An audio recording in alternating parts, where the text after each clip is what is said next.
Hi friends, నీటి కథల లోపల ఈరోజు మనం అహం గురించి చెప్పుకునే ముందు ఈ గూడును పరిచయం చేస్తాం.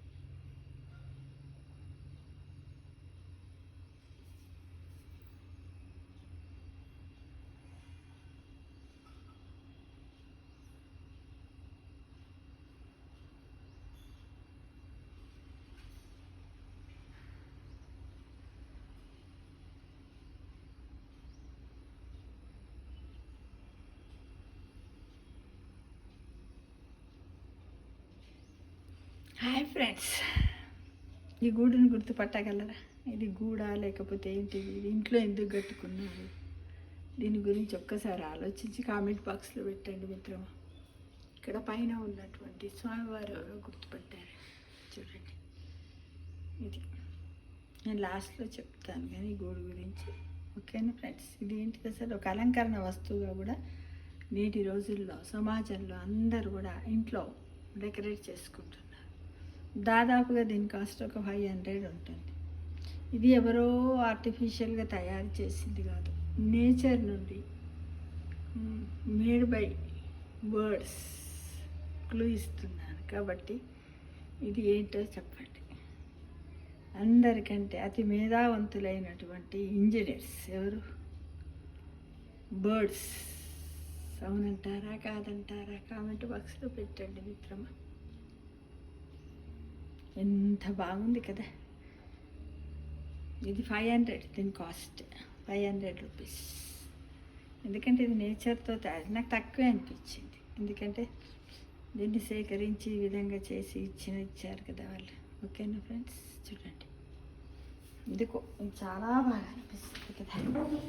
భగవంతుని సృష్టి అపారమైనటువంటి, అంటే ప్రతి మానవుల్లోనే కాకుండా సమస్త భూమండలంపై జన్మించినటువంటి ప్రతి ఒక్కరికి కూడా ఒక అద్భుతమైనటువంటి శక్తిని ప్రసాదిస్తాడు, ప్రతిభనిస్తాడు, నైపుణ్యాన్ని ఇస్తాడు. దానికి ఉదాహరణే ఇక్కడ మనం వేలాడ తీసుకున్నటువంటి ఈ ఆర్టికల్. దీన్ని మనం ఏమనొచ్చు? గూడు అనుకుందామా, లేకపోతే ఏమనుకుందాం మిత్రమా? దీనికి ఒక చక్కటి పేరు పెడదామా? పక్షుల యొక్క ఆనంద నిలయం. పక్షుల యొక్క ఆనంద నిలయం. గొప్ప ఇంజనీర్స్ ఎవరండి? గొప్ప మేధస్సు కలిగిన, మనం చాలామంది ఏమంటాం ఉన్నతమైన జన్మ గలవాడు మానవుడు అంటాను. మానవుని కంటే కూడా ఉన్నతమైనటువంటి వాళ్ళు మేధావులు ఎవరు అంటే ఇది చూడండి. ఇది నేచర్. అందుకే ఇక్కడ స్వామివారిని పెట్టాను. చూడండి బాగుందా? ఈ గూడని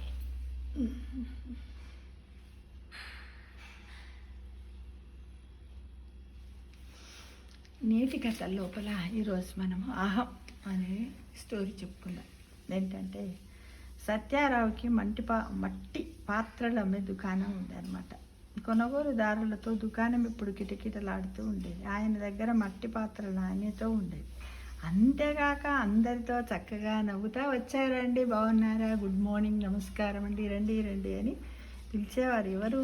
సత్యారావు. సత్యారావు ఏం వ్యాపారం చేసేవారు? మట్టి పాత్రల వ్యాపారం చేసేవారు.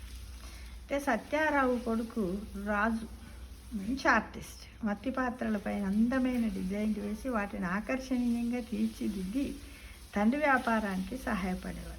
కొద్ది కాలానికి సత్యారావు వ్యాపారాన్ని కొడుకు అప్పగించాడు. అయితే రాజు మాట తీరు బాగుండేది కాదు. రాజు అహం ప్రదర్శించేవాడు. చిన్న పెద్ద అని తేడా లేకుండా మాట్లాడేవాడు. దుకాణానికి వచ్చిన వారిలో కొనుగోలుదారుని మాత్రమే చూసేవాడు. వాళ్ళతో మనకి పలకరింపులేంటి అనే మనస్తత్వంతో ఉండేవాడు. ఎవరు? రాజు. ఆ రాజు ఎవరు? సత్యారావు యొక్క కుమారుడు అనమాట, సత్యారావు యొక్క కుమారుడు రాజు. అలా ఉండేవాడు. అయితే వచ్చిన వాళ్ళందరూ పాత్రలు కొంటే మీ నాన్నగారు లేరా అంటూ ఏదో తెలియని అయిష్టతను రాజుపై చూపించారు. ఏంటి బాబు మీ నాన్న లేడా, మీ నాన్న కనపడతలేడు, నువ్వే షాప్లో ఉంటున్నావు అని అందరం క్యాజువల్గా అడుగుతూ ఉంటాం కదా, అలానే అడుగుతూ ఉండేవారు అనమాట. ఈ విషయము తండ్రితో చెబితే, నేను నీలాగే తక్కువ ధరకే మంచి వస్తువుని అమ్ముతున్నాను కదా, మరి వచ్చే వాళ్ళంతా నాతో అయిష్టంగా మాట్లాడుతూ నిన్ను అడుగుతారు ఎందుకు నానా అని తండ్రితో అన్నాడట. చూడు రాజు, మనము కొనుగోలుదారుల్ని ఒక వ్యక్తిగా మాత్రం చూడొద్దు, వాళ్ళు మనకి దేవుళ్ళతో సమానం. కొనుగోలుదారునితో ఒక అనుబంధము ఉండాలి, అప్పుడే వ్యాపారం వృద్ధిలోకి వస్తుంది అన్నాడు. ఎవరు? వాళ్ళ నాన్న సత్యారావు. ఎవరితో అన్నాడు? రాజు కొడుకుతో అన్నాడు. నాన్న అందరితో అలా మాట్లాడుతూ ఉంటే వ్యాపారం ఎలా జరుగుతుంది అన్నాడు. రాజు సమాధానం విని, తండ్రి సరే కానీ మన రంగయ్య కొన్ని కూజాలు ఇస్తానన్నాడు, ఈ డబ్బులు పట్టుకెళ్ళి ఆ కూజాలు పట్టుకొని రా అని పంపించాడు. ఎవరు? సత్యారావు.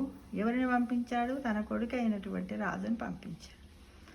రాజు రంగయ్య దగ్గరికి వెళ్ళాడు. ఆ సమయంలో రంగయ్య వేరే పాత్రలు చేయడానికి మట్టిని మెత్తగా కాళ్ళతో తొక్కుతూ ఉన్నాడు. అది చూసిన రాజు, ఇంకా ఎంతసేపు తొక్కుతావు, మట్టంతా మెత్తగా అయింది కదా, ఇక పాత్రలని చేయవచ్చు కదా అన్నాడు. ఎవరు? రాజు. ఎవరితో? రంగయ్యతో. అంటే మనకు తెలుసు, చాలామందికి మనం చిన్నప్పుడు కూడా మన ఊర్లో కుమ్మరి వాళ్ళు ఉన్నట్టయితే బాగా మట్టి పాపం తొక్కేవాళ్ళు, కాళ్ళతోటే తొక్కేవాళ్ళు చాలా బాగా వాళ్ళు. చూడు బాబు, ఈ మట్టి తొక్కే పని మధ్యలో ఆపకూడదు అన్నాడు రంగయ్య. ఎందుకు ఆపకూడదు, ఇది పాత్రలు చేయడానికి సిద్ధంగా ఉంది కదా, చాలా మెత్తగా ముద్దలా కనబడుతుంది కదా అన్నాడు రాజు. మనకు అలానే కనబడుతుంది చూడు అంటూ చిన్న రాయి ఆ మట్టి ముద్దల మధ్య నుండి తీసి రాజుకి చూపించారు. నేను ఇలా చాలాసేపు తొక్కడం వల్ల ఈ రాయి బయటపడింది.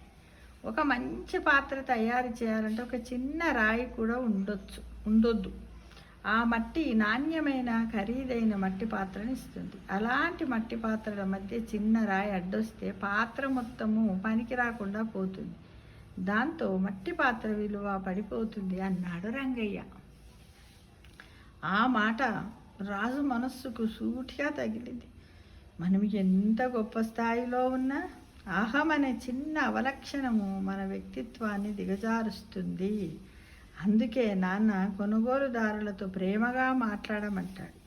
అహము తగ్గినప్పుడే ప్రేమ పుడుతుంది అని రాజు తన మనస్సులో అనుకుని కూజాలను తీసుకొని ఇంటికి బయలుదేరాడు. అంటే ఈ విధంగా అతను, నేను నిజంగానే కొనడానికి వచ్చినటువంటి కస్టమర్స్తో నేను మర్యాదగా ఉండలేననే విషయాన్ని ఒకటి తెలుసుకొని పశ్చాత్తాపడ్డాడు. అలానే ఒక చిన్న రాయి ఉన్నట్టయితే కుండ ఎలా పాడైపోతుందో, అలానే నేను ఒక చిన్న తప్పు చేసినట్టయితే మన షాపుకి వచ్చే కస్టమర్లు కూడా బాధపడతారనే విషయాన్ని ఈ రాజు తెలుసుకున్నాడు. కాబట్టి మనిషికి అహం అనేది ఉండకూడదు. అహము ఉన్నవాళ్ళు ఎప్పుడైనా కూడా వాళ్ళు ముందుకు సాగలేరు కాదా.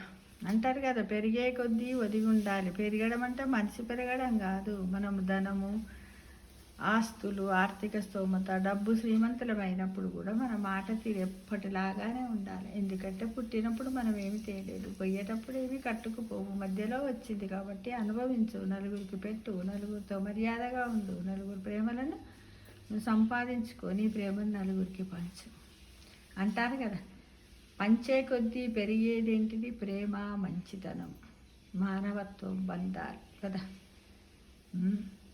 కానీ మనము ధనాన్ని పంచుతూ పోయినట్టయితే తగ్గిపోతుంది. కాబట్టి ప్రేమను పంచు, అందరి ప్రేమను పొందు, అదే నీకు జీవితంలో నువ్వు సంపాదించుకున్నటువంటి అతి గొప్ప సంపద అని తెలుసుకో మిత్రమా. మరి ఒకసారి చూడండి మిత్రమా, నేను ఇందులో 2 ఆకులు ప్లాస్టిక్, ఒక ఫ్లవర్ ఇలా పెట్టాము మిత్రమా. చూడండి ఎలా ఉందో, చూడండి బాగుంది. కేవలం ఇది దేంతో తయారు చేశారు, ఎలా చేశారన్న విషయాన్ని మీరు అందరూ అడగాలి కామెంట్ బాక్స్లో.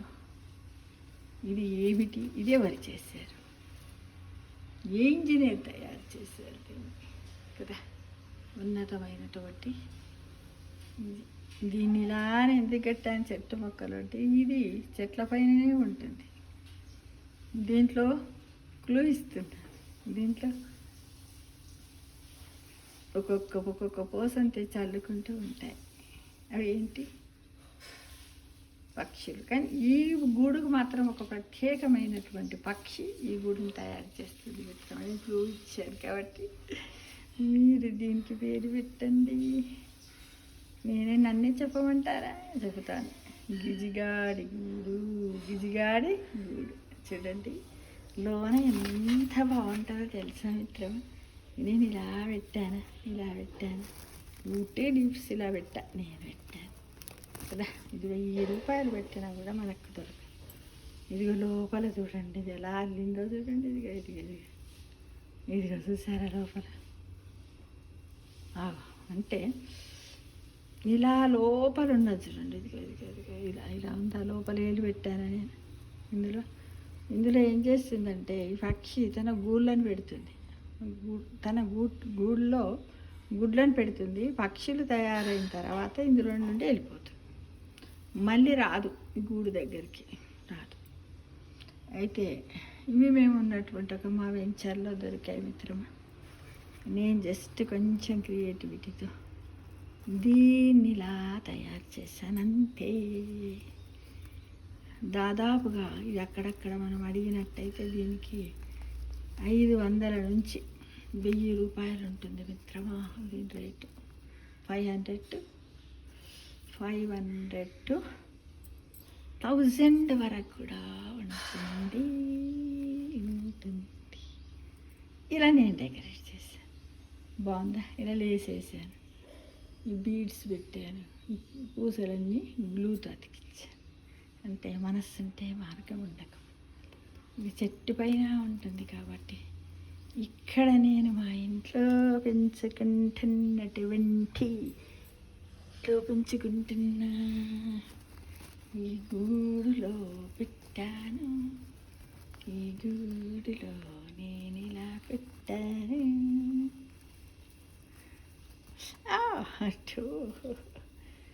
ఉండమ్మ మీకు చూపించడానికి తీశాను కదా మిత్రమా. 1 హ్యాండ్తో ఇలా పెట్టేస్తానులే. చూడండి, ఇలా రకరకాల అలంకరణలు చేసుకోవచ్చు మిత్రమా. సరే.